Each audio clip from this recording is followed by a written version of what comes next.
Today we have a very special guest in our TV9 network, Walk Talk with Max Zoomer. Who is Max Zoomer? He's the CEO of one of the last decade's innovation on mobility. Yes, I'm talking about the Flixbus. Welcome to Max to our TV9 network show. Thank you very much. So when the 2013 on beyond that, how your founders thought about integrating technology-based mobility? So it was actually in 2013, there was a change here of the legislation. So the market was opened. Before that, the state railway had a monopoly on long-distance passenger transportation, including bus. But when 2013, this all of a sudden opened up and private players were allowed in the space. And of course, everybody knew about this. So a lot of big players tried it and a lot of startups. And the founders at the time had the vision that if you want to be successful in this against all the incumbents, against all the companies that have been doing this for ages, you have to bring a different angle. And that's why they said we have to do this tech first, we have to do this asset light, and we have to rethink completely how this business is run. Just to a very common question with Spartan and everywhere is a quest of how the three startups come together. Are they friends, or what was the beginning of thought? The idea came of in a beer bar or coffee table in an evening, or a dream. What was the initiated the best idea to do it like this?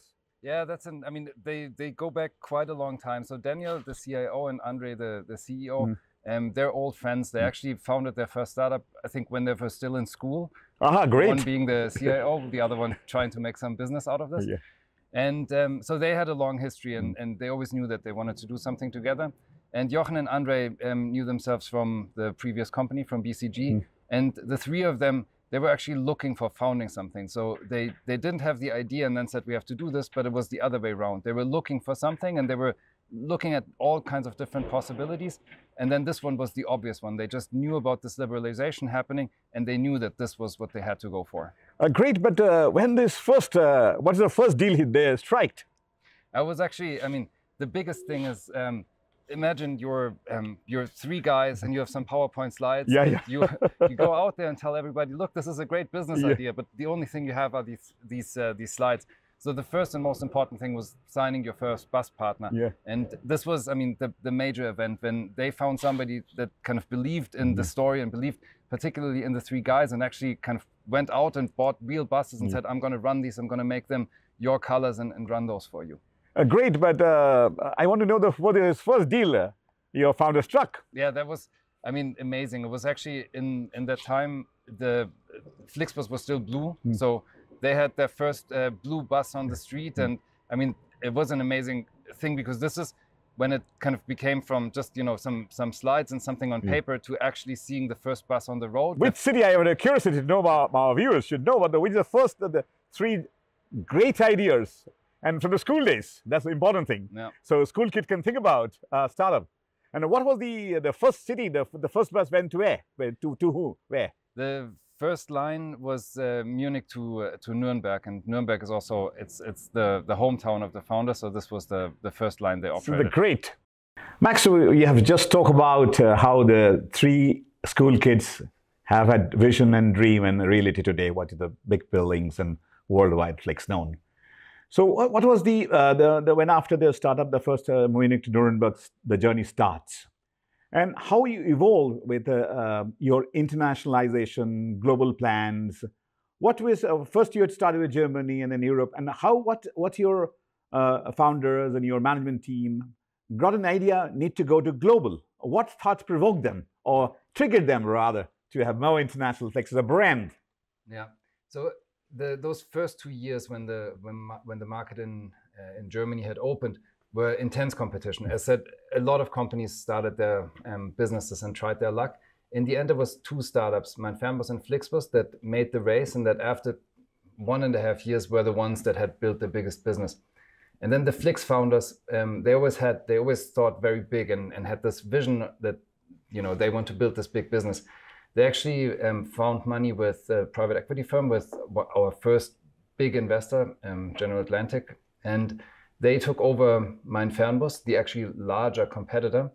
And then after that integration of Mein Fernbus and Flixbus, the two successful big startups, the position in Germany was great. And then the obvious question was, what do we do next? Yeah. And then I actually, I was interested in the business, and I had a very casual lunch with Andre and Jochen, so two of the founders, in a little pizza place around the old office, and they told me a little bit about the company and that they now wanted to grow this internationally.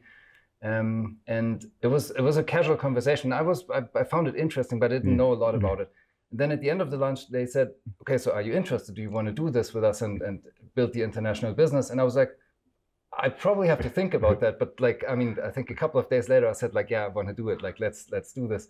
And so, and the decision also very tough because you are in a nice position on a good consulting firm worldwide, and then have a small startup. What do you also think about a little bit of your mind in the back of the mind to do something innovative with a startup to support?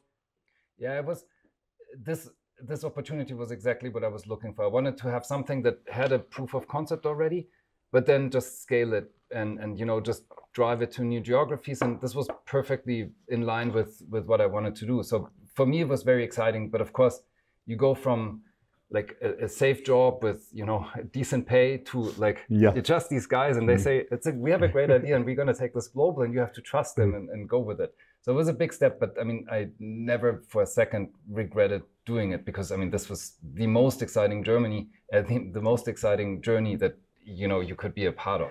Max, don't you think you have some of your mind of doing startup? This is your some of your young days when you talk about.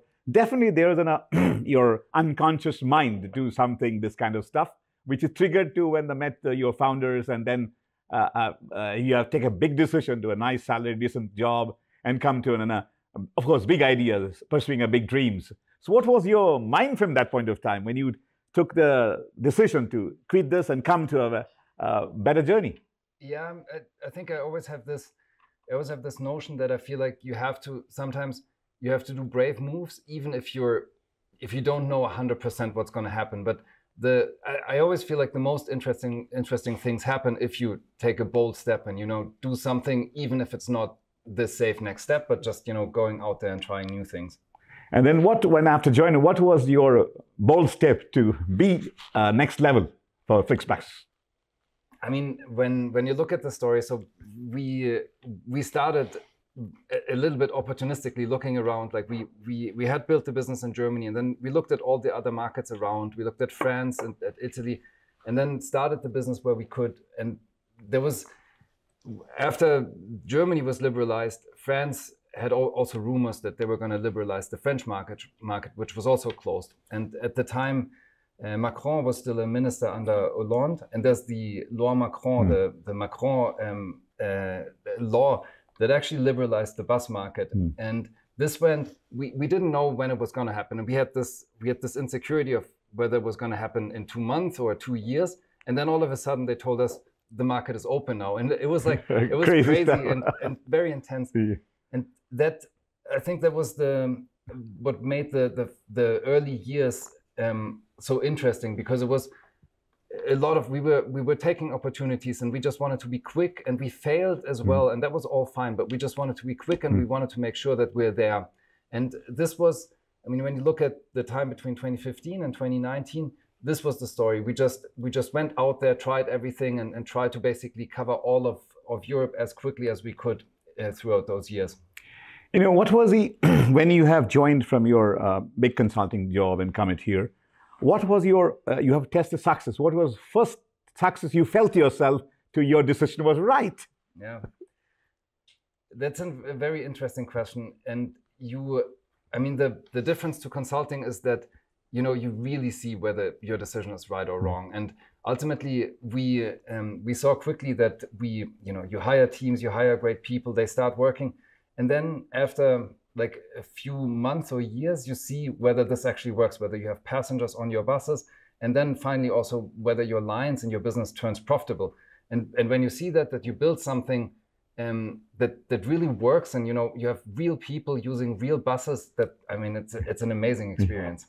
And you're talking about the green and also green mobility or something like that. When you and your founders clubbed together to talk about shaping a brand like green mobility, what was our mind when the idea came into mind? Is green mobility, or sustainability mobility, something new to the world of automobile? Not just automobile. You talk about the passenger vehicle. Yeah. Actually, very tough competitions. Yeah. No, the story is interesting because when Flixbus started, the color was actually blue. So the buses were blue. And Mein Fernbus had started a little bit earlier than Flixbus in those very early days, and their color was green. So after the merger, this was like, I mean, it was one of the great things that after the acquisition of Mein Fernbus, we were able to use the green color. So we took the best of both worlds because Mein Fernbus it's a German word that you can't use internationally. So we picked Flix and Flixbus as the brands, but used the green color, which was amazing because it's so telling, and it's what we want to be externally, but also internally. Our employees love that they're working for a green cause, and I mean the color is just a perfect symbol of that. What you're talking about when they have implemented green, just not sake of a color, also the meaning for mobility or sustainability. What was our first implementation to execute when the bus service or mobility service? What were the few things we initially introduced as a symbol of making the green mobility initiative? I mean the main thing is if you have buses that have typically something between 40 and 70 seats, and you try to have a good load factor so that the emissions per person are extremely low. And then from the beginning, we always made sure that the buses are very new, so that they're kind of by the latest emission standards, so that we make sure that we minimize the footprint. And then from the beginning, we offset our business travels, but we also give customers the opportunity within the booking to offset their trip, so that it's carbon neutral.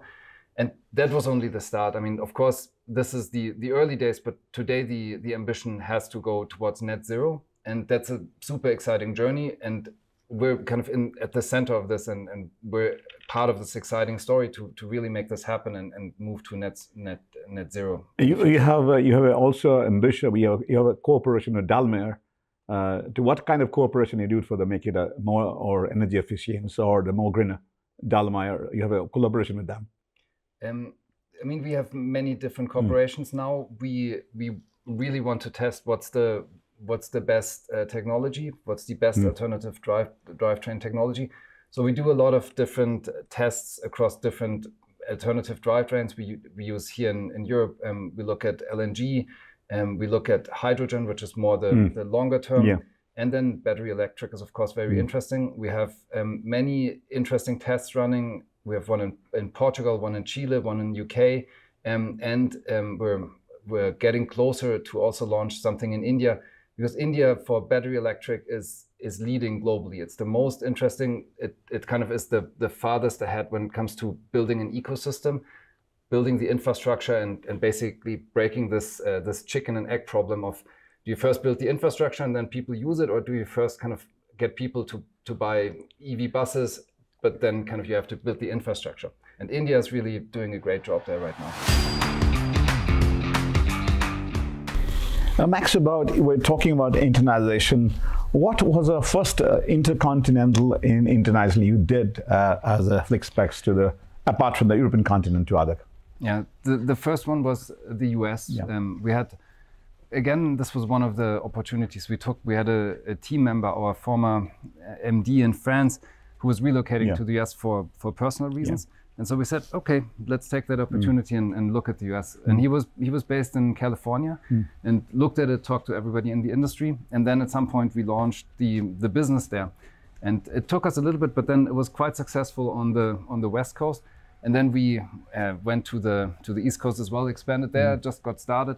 But then unfortunately COVID came and kind of put a halt to travel overall. When this intercon decision you've taken, all your board members and founders knew, what was the challenging for you? Like you become again a starter?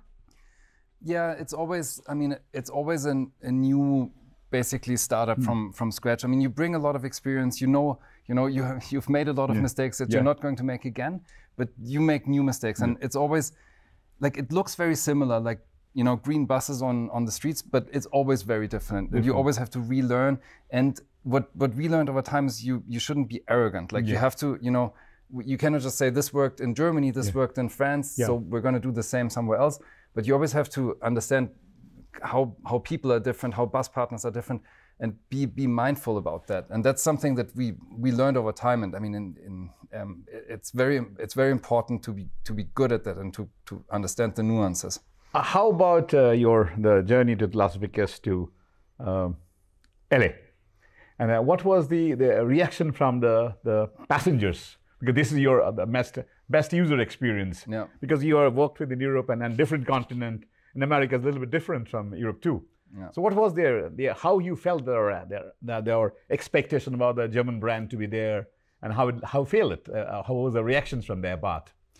It was great. I mean, the best feedback from customers is always if they keep coming back, and we wanted to have a simple experience, but also make it affordable and not have big terminals or anything that doesn't really matter to the trip.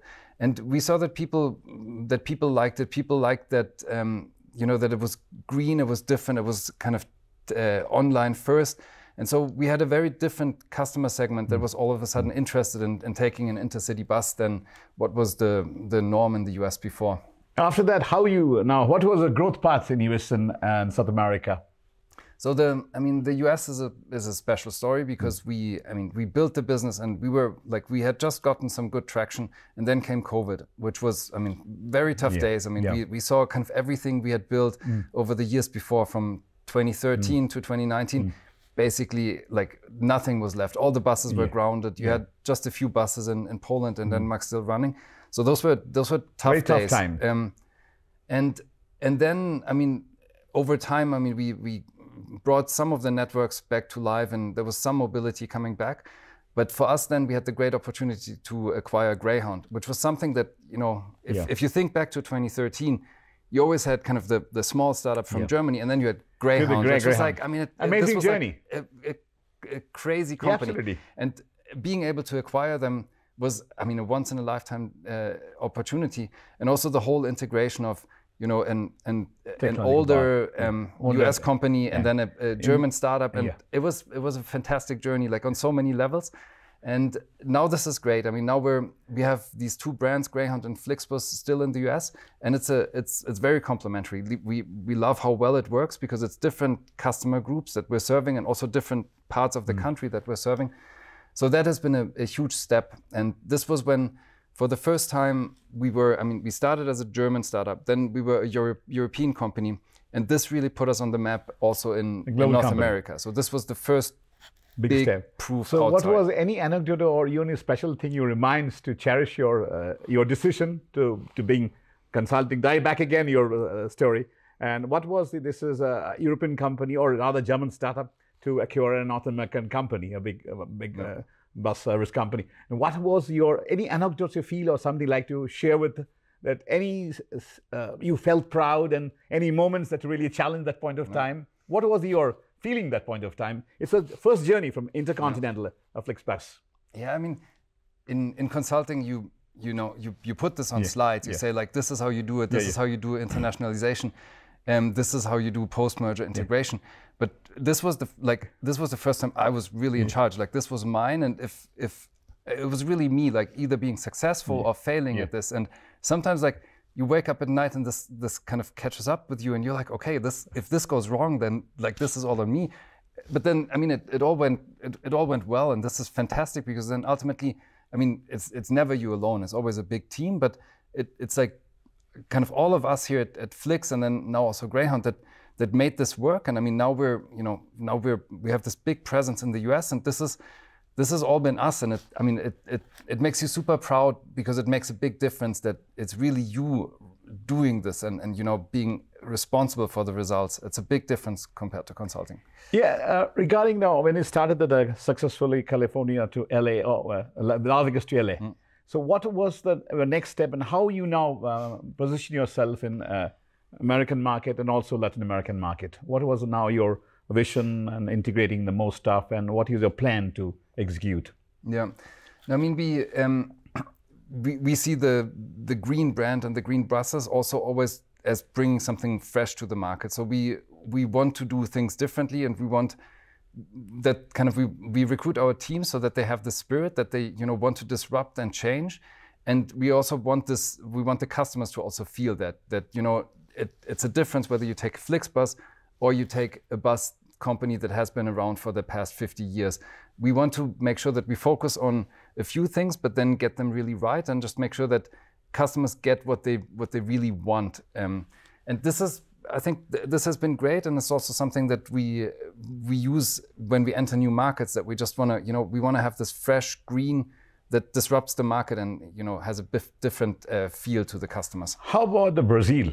Brazil is synonymous to football and a lot of crazy stuff. And a German brand, how you felt Brazilian, how it looked the Brazilian market when you entered? I mean, Brazil is very interesting. Unfortunately, it's not a fully liberalized market, so we cannot grow as quickly as we do in other markets. We've been welcomed very well. We have fantastic partners. Actually, the quality of taking buses in Brazil is very high. You have these fantastic big beds. They're like first class on an airplane. So the product is great, but we're a big fan of liberalized markets where we can have fair competition and just. Like in soccer, the best team should win. Absolutely. We love that. And so two footballing nations talk about the crazy stuff to do together. And what was when they have to, after the Americans, you did it, your expansion and all that, then what was your focus market when you have, after first continental, intercontinental experience in American way? But then after America, what's your focus to do it? We look at Latin America. So we started with Brazil, then we recently opened Chile, and we're looking at other markets in Latin America. But the one big market that was always out there and looks very beautiful on a map is obviously India. And India is, it's the second largest bus market in the world. So you have to be there. It's 30 billion, which is way bigger than the European and the US market combined. And so it was this obvious opportunity. But there's many companies from Europe that tried their luck in India that had a hard time and failed. And so there were all these anecdotes and people saying it's a great market, but be careful. And so we really made sure that we made our homework and knew what we were getting into when we went to India. So India journey begins. Yeah. Okay. Now we are going to Delhi.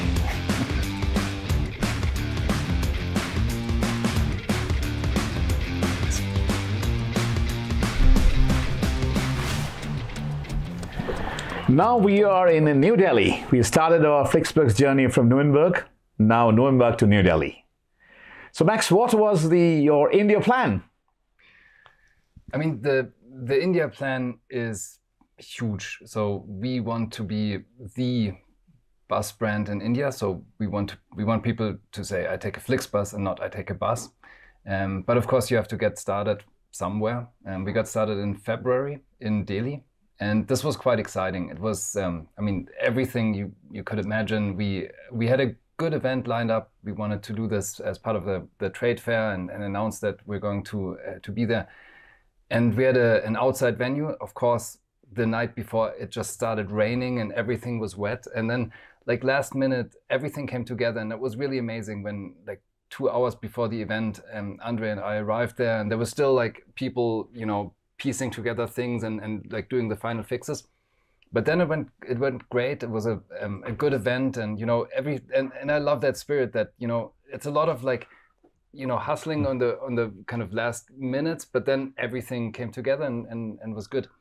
And it was an amazing start. It's you have to really relearn how to do business in India, because it's the cities are very crowded.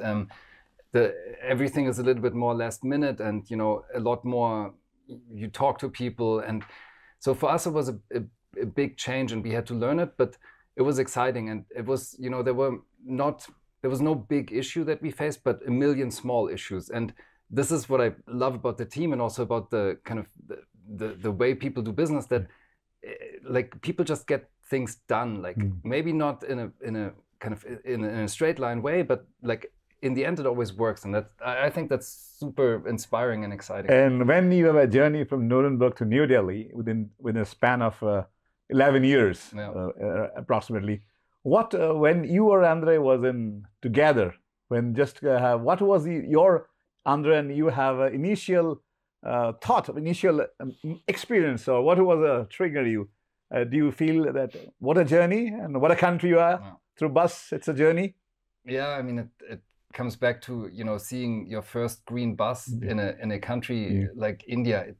It's just crazy. I mean it makes you so proud that you basically made it from Nuremberg to New Delhi. I mean it's crazy, and and seeing then, I mean it's always kind of seeing this green bus against different backdrops, and in New Delhi all of a sudden seeing your first real green bus. I mean it's always amazing, and something that we could have never dreamt of 10 years ago. And what was now you have already stepped into India. So what would be your approach to coming, say, example, another 2-3 years? What was your plan? Because you have, as a German company, always a vision, and you are going to sustainable way. And India is also going to be a leader of our government policies, and our every Indians wants to believe to make sustainability or appreciable. What was your plan to, what would be your step-by-step approach to India expansion routes, or more sustainability way, or what was your now your vision and also execution of your plans? Yeah, I mean, in India, you feel when you come to Delhi, for example, you see the pollution, you see the high traffic volumes, and the bus can play a huge role in actually helping fix those problems. So what we want to do is we want to grow the network further. We started in February in Delhi. We recently also launched around Bangalore, so basically routes from Bangalore in all directions. We want to take this to Mumbai and then the rest of India as well. I mean, there's so many cities in India, and you can connect them. And what we want to bring is really a nationwide brand and a certain delivery on a quality promise. We want to make sure that when somebody takes a Flixbus, they know exactly how to find the bus, they know exactly what to expect, and we want to really deliver on this quality promise every single time. And I think that's very important, because the bus market in India is huge, but I think it could be even bigger, because taking a long distance bus is a great way of getting around. It's comfortable, it's safe. So I think we really want to kind of show to the people that we can do this. And once we're kind of more established, then you of course can pivot to EV. I mean, EV in India is the future. I think there's a lot of great momentum around EV. And once you know what your routes are, then you can set up the charging infrastructure, and you can build this ecosystem. And there's so much innovation and so much, I mean, great entrepreneurship going on in India right now when it comes to EV, that this is, for me personally, I would bet a lot of money that India is going to be the first one that has a major breakthrough in actually making EV work on a larger scale and not just on a pilot scale. And India is, I'm talking about a little bit a visionary way about India. You have brought your whole story from startup, school days to what Flixbus today. Do you have any plan to encourage Indian startups on tech, because you're a tech company?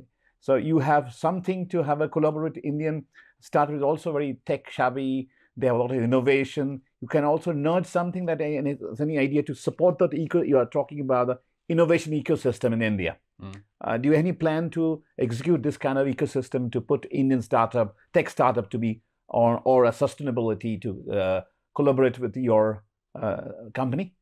I mean, it's a big space, and we're just getting started. And I think particularly on the EV space, there's so much more you can do, and we're very open. We're looking for partners. So there's many things that we won't do in-house, but where we want to have partnerships. And when it comes to, I mean, the buses themselves, when it comes to charging infrastructure, being smart about it when it comes to battery or even battery swapping. We're just getting started, and I can only encourage everybody to look at that space and look at that space specifically in India, because I don't see that kind of momentum anywhere else in the world. So if I wouldn't be happy at Flix, like this would be what I would be doing, because there's just so many opportunities out there. And we as Flix, we're always looking for strong push partners. the boundaries. Yeah, we push the boundaries, but we're also looking for very strong partners in that space that we can work together with. You recently have signed a memorandum of understanding with the government of Rajasthan. Yeah. Can you elaborate what kind of cooperation with the government? Maybe the first state you have a corporations. Yeah. So what kind of cooperation you look at on that, and how you think positive of this cooperation leads you in different scale? Yeah. No, I think that's been amazing. I mean, ultimately, we had a long meeting, and it was a very open and friendly discussion. And I was extremely surprised. Like, this was we scheduled the meeting for half an hour and kept talking for a lot longer, which was great, because there was genuine interest on both sides. And ultimately, what we signed is basically that we get support in setting up our structure in Rajasthan, but that in return we also invest, that we work together with local companies, which is always our business model, and that we also provide infrastructure and transportation to Rajasthan to connect it better. I mean, we have the big cities, but then also connecting more smaller cities and making sure that people of Rajasthan have a benefit of having good transportation services. Yeah, I think New Delhi, Rajasthan, the roads are fantastic. Yeah. And also a lot of Rajasthan's tourist spots too. So that's I think it's quite a good opportunity to work on it. Yeah. You think about Flixbus, also one side is a commercial journeys. Also, did you think about India as a very growing very fast, the road networks? Yeah. What we used to 10 years before, now are faster. A lot of corridors are coming up. And a lot of one side is the business travelers who are also choosing bus, normal passengers, also tourists. Yeah. Indian, if you calculate Indian bus tourists transporting by bus is a large quantity. This also, can you have an idea? Do you have any focus on the transporting the tourist to your Flixbus in Indian your route map? Yeah, I mean, of course, for us, as we're now a global brand, and we have a lot of customers from Europe, but also from the US. And once they travel, and they just know kind of if there's a Flixbus, they can take it because they know what to expect. So it gives them this notion of safety, that they know if it's a Flixbus, kind of it's going to be well run and safe. Max, so what was your current route you operate in Flixbus in India? Well, we're just getting started. So we have 29 routes today, and this is mainly around Delhi and Bangalore. But of course, that's growing significantly. We have big ambitions, and already next year, the network is going to be significantly bigger. And another new initiative, you have taken the FlexTrain. Yeah. I'm curious to know what about this project. It's again a startup, train startup. Yeah, it's a big startup, and also has tremendous potential. This is focused on Germany for now. We're looking for other markets, but this is just a bus to train. So it takes, like, everything takes longer. You can't just buy a train and drive it. No, it's super exciting, and I think the potential is enormous. And train is a great way of getting around as well, particularly here in Germany. There's still not enough trains, and it's a great market for us to venture into. And when the Flix Air will come? That won't happen. No, it's not. So you already on the ground. You always want to keep our feet on the ground. Yeah. No, it doesn't. It doesn't fit our sustainability vision. So we try to move people into trains and buses, and there won't be Flix Air. So what's Flix? How Flix can contribute to the world of sustainability issues? I mean, it's it's an ecosystem that has to come together. People need to be incentivized to not use a personal car, and mass transportation needs to be available and needs to be convenient to use. And Flixbus plays a big role there, because we can, for the long distance piece, we can create a very dense network, and using a Flixbus is very easy. So it's an important puzzle piece of this mobility ecosystem of the future. And this is already true for diesel buses. As I said, we use modern diesel buses, so it's already great for the environment.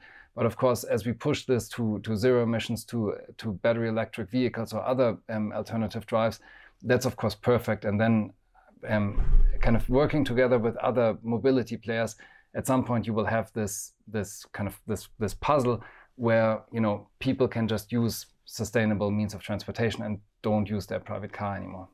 And again, back to India. India and Germany has a lot of cooperation on the skill development issues in both the countries.